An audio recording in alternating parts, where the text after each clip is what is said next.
जसवंतपुर पंचायत बेजुसाही ग्राम श्री श्री महाप्रभु गादी ब्रह्म 13तम वार्षिक नामयज्ञ बहु आडंबर सहित ग्रामवासी मिलित सहयोग प्रभु नामयज्ञ होता। श्री श्री महाप्रभु गादी ब्रह्म दर्शन निमंती आखपाख अंचल श्रद्धालु मान भिड़ देखा मिलता। श्रद्धालु माने प्रभु दर्शन सारी प्रसाद सेवन करी आनंद फेरी। प्रभु यह नामयज्ञ स्थानीय विधायक अमरेन्द्र दास बहु राजनैतिक कर्मकर्ता माने जोग देइथिले। विधायक एही मंदिर को 5 लाख राशि प्रदान करने ग्रामवासी मानक प्रतिश्रुति देइथिले एवं ग्रामवासी को श्रद्धा ज्ञापन जणाइथिले। एही पूजारे कर्ता भावरे निरंजन बेहेरा, शिवप्रसाद बेहेरा, कर्मकर्ता अक्षय बेज, भगवान बेज, रश्मिरंजन बेज, संतोष बेज, सुब्रत बेज, चितरंजन बेहेरा, कान्हुचरण बेहेरा, निशांत बारिक, पीतवास दास, चंदन नायक एवं ग्रामर समस्त गुरुजन मानक सहयोग पूजा समाप्त होइछि। मो ना अरविंद त्रिपाठी,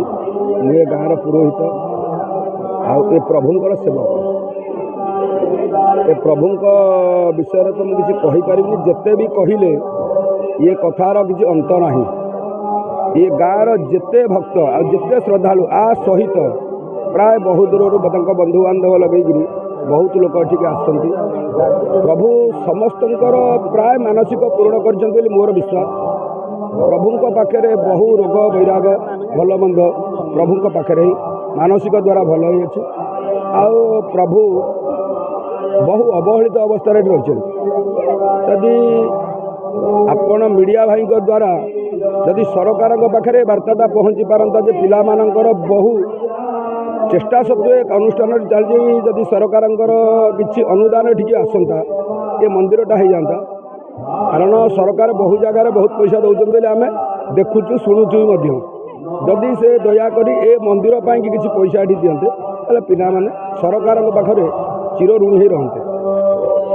तथापि अमरेन्द्र बाबू आमर एमएलए आसते कहते पिला साहाय्य करने जदि ठाकुर दया करती सी यदि कार्य पूर्ण करते सब प्राय पिला माने साफल्य मंडित होते।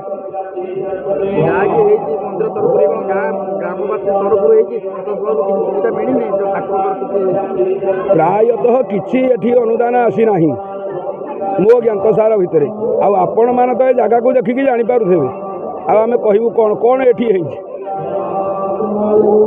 एमती 10 वर्ष है ये रड बाहरिक पड़ी छात सब खंडे खंडे भितर गला भितर प्रभु माटी अवस्था रही उई ठार आरंभ कर जिया गाड़ी की भितर गदा करेंगे मुझे आसिकी भितर गोबर गोटे गोबर पकई लिपि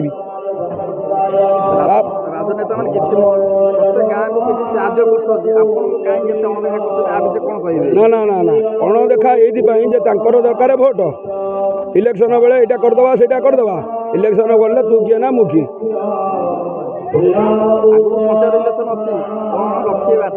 पंचायत इलेक्शन रे वार्ता आज्ञा एमती 35 वर्ष मत आसी 43 वर्ष मु प्राय 35 वर्ष शुणी आसुची दधिवाहन मंदिर हम किंतु कहीं कौ वर्ष होना कि हम कि ना से सरपंच जानते से ठाकुर जानते।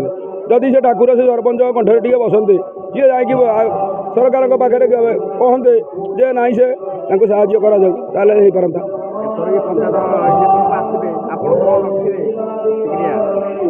जदि सरपंच आसती आम प्रथम ये ठाकुर कार्यटी कर से वार्ता रखू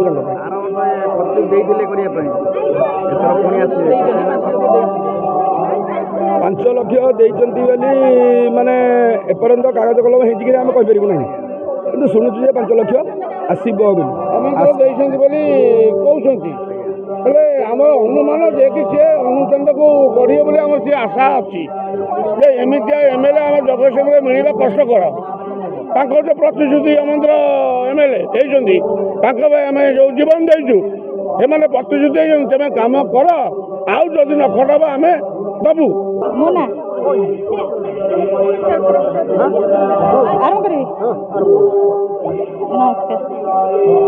मो ना कल्याणी बेस आम गाँव गोटे बहु कौन कह ठाकुर विषय कहूँ चाहूँ आम गाँव छुआ मैंने मिसिकी समस्ते आम ददिवा मान जन्मदिन पालन करते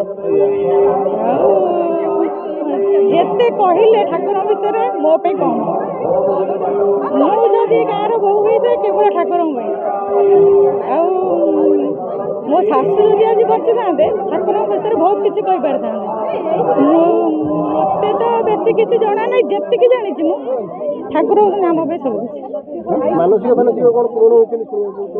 ହଁ, ମାନସିକ ତ ମୋ ସ୍ୱାମୀ ହେଉଛନ୍ତି ଏ ଠାକୁରଙ୍କର ସନ୍ତାନ କହିଲେ ଚଳେ। ମୋ ଶାଶୁ ମୋତେ ଯେତିକି କହିକି ଯାଇଛନ୍ତି, ମୋ ଜୀବନ ଥିବା ପର୍ଯ୍ୟନ୍ତ ଠାକୁରଙ୍କ କତିରେ କେବେ ଅବିଶ୍ୱାସ କରିବନି। ଯାହା ମାନସିକ କଲେ ଆପଣ ମାନସିକ କରନ୍ତୁ, ଆପଣଙ୍କର ପୂରଣ ହେବ। ଏ ସମସ୍ତଙ୍କର ଠାକୁରଙ୍କ କତିକି ବିଶ୍ୱାସ ଅଛି। କେତେ ଦିନ କାର୍ଯ୍ୟ? ଏଇଟା 13 ନମ୍ବର ଚାଲିଛି ଦାଦିମା ମାନଙ୍କର। କେତେ ଦିନ ଲାଗିବ? 2 ଦିନ ଲାଗେ, 2 ଦିନ ଲାଗିବ। ପ୍ରଶାସନ ତରଫରୁ କ'ଣ ସାହାଯ୍ୟ ମିଳୁଛି? ସାହାଯ୍ୟ କିଛି କାହିଁ ପ୍ରଶାସନ ତରଫରୁ ମୋତେ ଲାଗୁନି। ଯଦି ସାହାଯ୍ୟ ମିଳିଥାନ୍ତା ଠାକୁର ଏମିତି ନଥାନ୍ତେ। ଛୁଆମାନେ ମିଶିକିରି ଯାହା କରୁଛନ୍ତି ଆଉ ଆମେ ତ ପ୍ରାୟ ଗାଁରେ ରହୁନୁ। ଆଉ ମୁଁ ଏ ବର୍ଷ ଶପଥ କରୁଛି, ମୁଁ ଯେପର୍ଯ୍ୟନ୍ତ ମାନେ ଠିକ୍ ଥିବି ସବୁ ବର୍ଷ ଆସି ଉପସ୍ଥିତ ରହିବି। ଆପଣ ଘରୁ କୁଣିଆ ଆଇଛନ୍ତି? କୁଣିଆ ଆଇଛନ୍ତି? ଶୁଭୁନି? ଆପଣ ଘରୁ କୁଣିଆ ବନ୍ଧୁ ଆଇଛନ୍ତି? ହଁ, ଆମ ନଣନ୍ଦ ଆସିଛନ୍ତି। କୋଉମାନେ ଆଇଛନ୍ତି ଆଜି? ଏଠି ତ ଆମ ନଣନ୍ଦ ଆସିଛନ୍ତି, ସମସ୍ତେ ଛୁଆମାନେ ଆମ ଗାଁର ଝିଅମାନେ, ଆଉ ବେଶୀ କରି ଝିଅମାନେ ଆସିଛନ୍ତି ଗାଁକୁ। କେତେ ଖୁସି ଲାଗେ ଆପଣଙ୍କ ଘର ଯେମିତି? ବହୁତ ଖୁସି ଲାଗିଲା, କିନ୍ତୁ ବହୁତ ଖୁସି ଲାଗିଲା ଏଠି।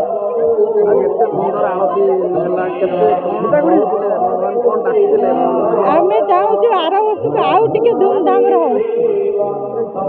କିଛି କାମ ବାକି ଅଛି?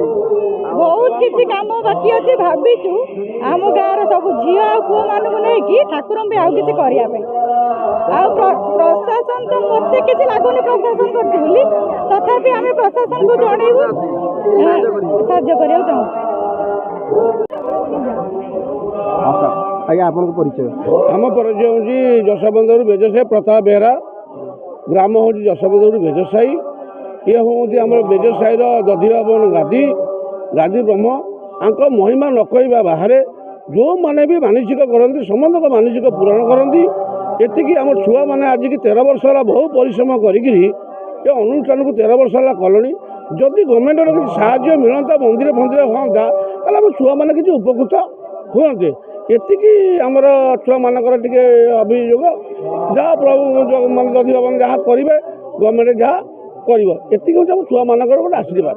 କେତେ ଦିନ ଲାଗେ ପୂଜା ହେଲାଣି? ପୂଜା ହେଲେ ଆମର 13 ବର୍ଷ ଶାନ୍ତି ଶୃଙ୍ଖଳାରେ ଛୁଆମାନେ କରୁଛନ୍ତି।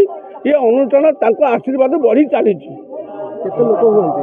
ଲୋକ ହାରାହାରି 2000 2500 ହୁଅନ୍ତି। ଖାଇବା ପିଇବା 3000 ଲୋକ ଶାନ୍ତି ଶୃଙ୍ଖଳାରେ, କିଛି ଝାମେଲା ନାହିଁ, ତ୍ରୁଟି ନାହିଁ, କିଛି ନାହିଁ।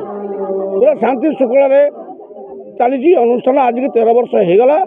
ଛୁଆମାନେ ଲାଗିଛନ୍ତି। ଯଦି କିଛି ମାନେ ବାହାରୁ ଗଭର୍ଣ୍ଣମେଣ୍ଟ ଅନୁଦାନ ମିଳନ୍ତା, ତାହେଲେ ଆଉ କିଛି ଆଗାନ୍ତେ। ଏତିକି ଛୁଆମାନଙ୍କ ମନ୍ଦିର ପାଇଁ ଟିକେ ଆମର ଛୁଆମାନଙ୍କର ଟିକେ ଅଭିଯୋଗ ହେଉଛି, ମନ୍ଦିରଟା ହେଲେ ଟିକେ ଆହୁରି ଛୁଆମାନେ ଖୁସି ହୁଅନ୍ତେ। ଏଇ ହେଉଛି ଛୁଆମାନଙ୍କର ଗୋଟେ ଅଭିଯୋଗ। ଆଉ ଛୁଆମାନେ କେତେ ରୋଜଗାର କରି କ'ଣ କରିବେ? ଏଇଟା ଗୋଟେ ମନ୍ଦିର, ଏତେ ଟଙ୍କା କ'ଣ ଆଣିକି ମନ୍ଦିର କରିପାରିବେ? ସେଇଠିକି ଗଭର୍ଣ୍ଣମେଣ୍ଟକୁ ଆମେ ଅନୁରୋଧ କରୁଛୁ, ଯଦି କିଛି ସାହାଯ୍ୟ କରନ୍ତେ ତାହେଲେ ଛୁଆମାନେ ମନ୍ଦିର କଲେ ଟିକେ ଗ୍ରାମବାସୀ ଉପକୃତ ହୁଅନ୍ତେ। ଜିଲ୍ଲାପାଳ ଆମର ଆଇଥିଲେ ଅମେନ୍ଦ୍ର ଦାସ ଆଇଥିଲେ। ସେମାନେ କହିଛନ୍ତି 5 ଲକ୍ଷ ଆମେ ଦେବୁ, ତମେ କାମ କର, ଆଉ ଦରକାର ବେଳେ ଆମେ ଦେବୁ କହିଛନ୍ତି।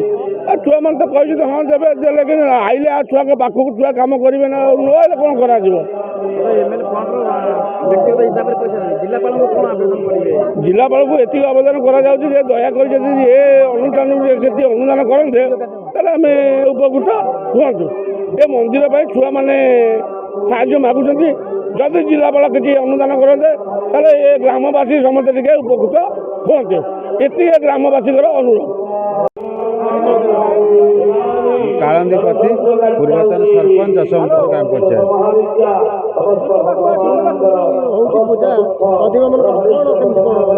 ଏଇଟା ହେଉଛି ଦଧିବାବନ ପୀଠ। ବହୁ ପୂର୍ବରୁ ଆମ ବାପ ଅଜା ଅମଳରୁ ଏଠି ଗୋଟେ ଦଧିବାବନ ଗାଦି ଥିଲେ। ଏ ଗାଦିକି ଦୀର୍ଘ ଦିନରୁ ଏଠି ଆମ ଅଞ୍ଚଳରେ ଇଏ ହେଉଛି ଆରାଧ୍ୟ ଦେବତା। ଏଠି ଯିଏ ଯାହା ମନସ୍କାମନା କରେ ତାହା ପୂର୍ଣ୍ଣ ହୁଏ ଏବଂ ଏଠିକାର ଗ୍ରାମବାସୀମାନେ ଦୀର୍ଘ ବର୍ଷ ଧରି ଏଠି ପ୍ରତିବର୍ଷ ଆମର ଅଷ୍ଟପହରୀ ନାମଯଜ୍ଞ ହୁଏ। ଏଠି ଏ ଅଞ୍ଚଳର ସମସ୍ତ ବାସିନ୍ଦାମାନେ ଏ ଦଧିଭାବନ ପୀଠକୁ ଏକ ପବିତ୍ର ପୀଠ ବୋଲି ମାନନ୍ତି, କାରଣ ଯେ ଯାହାର ମାନସିକ ଯେଉଁଭଳି ଭାବରେ କରେ ତା ମାନସିକ ନିଶ୍ଚିତ ଭାବରେ ପୂର୍ଣ୍ଣ ହୁଏ। ଏ ଅଞ୍ଚଳ କାହିଁକି, ଏ ଗାଁ କାହିଁକି, ବିଭିନ୍ନ ପ୍ରାନ୍ତରୁ ଯିଏ ଆସି ଯାହାର ମନସ୍କାମନା ବିଭିନ୍ନ କାମରେ ମନସ୍କାମନା ପାଇଁ ଡାକିଛନ୍ତି ଠାକୁର ତାଙ୍କ ମନସ୍କାମନା ପୂର୍ଣ୍ଣ କରିଛନ୍ତି। ସେଥିପାଇଁ ଏ ଦଧିଭାବନ ପୀଠ ଆଜି ପର୍ଯ୍ୟନ୍ତ ତାଙ୍କର ସବୁ ଆଖପାଖ ଲୋକଙ୍କର ଏ ଠାକୁରଙ୍କ ପ୍ରତି ସମସ୍ତଙ୍କର ଅବଦାନ ଅଛି ଏବଂ ଏ ଠାକୁରଙ୍କ ପ୍ରତି ସମସ୍ତଙ୍କର ଗୋଟେ ଭରସା ରହିଛି। ପ୍ରଶାସନିକ ସାହାଯ୍ୟ ମିଳେ ନାହିଁ। ଏଠି ଗ୍ରାମବାସୀମାନେ ନିଜ ଅର୍ଜିତ ଧନକୁ ଠାକୁରଙ୍କ ପିଛରେ ଖର୍ଚ୍ଚ କରନ୍ତି ଓ ଠାକୁରଙ୍କୁ ସମସ୍ତେ ମାନନ୍ତି। ସମସ୍ତେ ଯାହା ସ୍ୱଚ୍ଛ ମୁତାବକ ଏଠି ଦାନ କରନ୍ତି। ତାଙ୍କରି ଗାଁର ଦାନରେ ଏ ଅନୁଷ୍ଠାନଟି ଏପର୍ଯ୍ୟନ୍ତ ଚାଲି ରହିବ। କୌଣସି ପ୍ରଶାସନିକ ଦାନକୁ ଅପେକ୍ଷା କରନ୍ତିନି କି ପ୍ରଶାସନିକ ଏଠି ଅବଦାନ ନାହିଁ। ହେଲା। ଜଗତସିଂହପୁରରୁ ରାକେଶ କୁମାର ରାୟଙ୍କ ରିପୋର୍ଟ, ବିଶ୍ୱବିଜୟ ନ୍ୟୁଜ୍ ଓଡ଼ିଶା।